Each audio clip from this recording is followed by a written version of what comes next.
This is my newest response to someone who goes by the name of Tooltime, aka Peter. I'm just going to get right into this. Again, please observe the timestamps at the beginning of my responses in order to keep track of what I am saying and what I am saying it about. I am now going to say something very unflattering, but understand that I mean it with the utmost respect. In your first point, you revert to a typical fallback point for atheists. It is that God is not as obvious as what I am comparing him to. Usually this is stated as, well, I can see that, or I can touch that, or some such phrase. Well, obviously, that is the case. That is the point of every metaphor. Essentially, your claim that my parallel doesn't work does not follow from the immediate sensory perception of the sun. The mere fact that one needs to exert more effort in order to point out God than one does to point out the sun is irrelevant to what we are discussing. I still do not see the point, as far as this particular discussion goes, of asking, how can a disembodied mind exist? I do not agree that causality is universe-dependent. I do agree that causality is existence-dependent.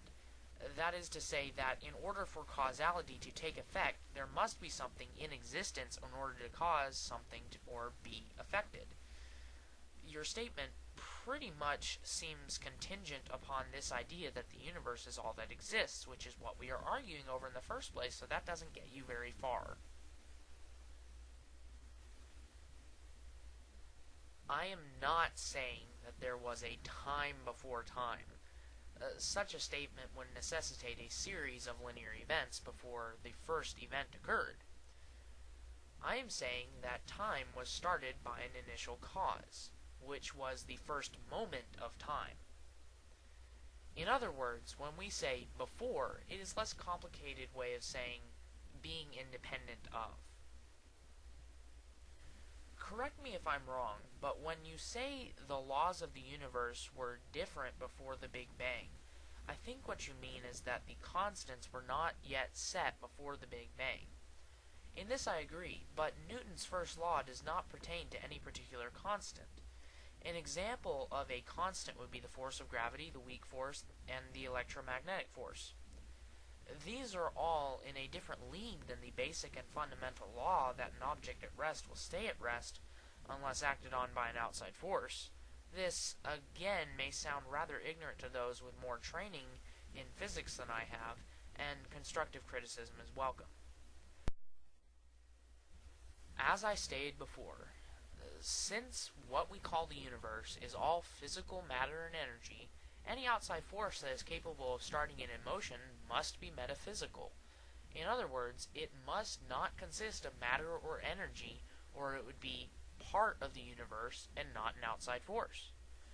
I still believe it rather strange that you are perfectly comfortable with the universe spontaneously exploding out of its inactive singularity for no reason whatsoever. On your view, there doesn't seem to be any cause of the universe's spontaneous explosion, which would make it rather odd that the universe ever exploded in the first place. Before I get started, I have a confession to make. I don't actually own and never have owned a Sony PlayStation.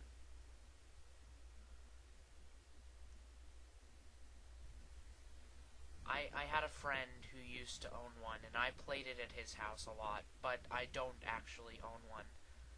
I am sorry if I have deceived anyone. I do, however, own a Nintendo Wii that my uncle bought for my family this last Christmas. I have actually completed The Legend of Zelda Twilight Princess for the Wii, a fact I am very proud of. Anyway, on to your statements pertaining to the teleological argument. As I understand it, normative language is language that is meant to convey how something ought to be, while descriptive language conveys how something is. I agree that they are different and that you cannot get one directly from the other. You cannot get an ought from an is, and you cannot get an is from an ought. However, describing someone's intent is not normative language. For instance, someone can have an intent which is not what it ought to be. To say that the PlayStation ought to be used the way it was intended to be used is normative language, but pointing out the intent itself is descriptive language. It is usually not incredibly difficult to get an is from an is. With that said, this does not seem to be in any way the sort of argument you are putting forward in your original rebuttal, and I doubt Richard Carrier would ever make such an argument. In your next statements, you reveal the difference between something being optimal and something being necessary. The universe is necessary for life and optimal for black holes, at least according to Richard Carrier. By the same token, the Sony PlayStation is necessary as a game system and optimal as a Sony rage venting machine. In determining purpose, we tend to favor the necessary rather than the optimal. On a side note, you continue to use the universe and the PlayStation interchangeably, playing along with my parallel rather than showing it to be flawed. This does not seem to help your case at all. There is absolutely no comparison whatsoever between the allowance of life and the winning of the lottery or a slot machine. The way those things are set up, eventually someone is going to win, and there is nothing special about it being you. However, it is highly improbable for life to exist at all. There is no reason that life should have ever existed. Well, that's it for my response.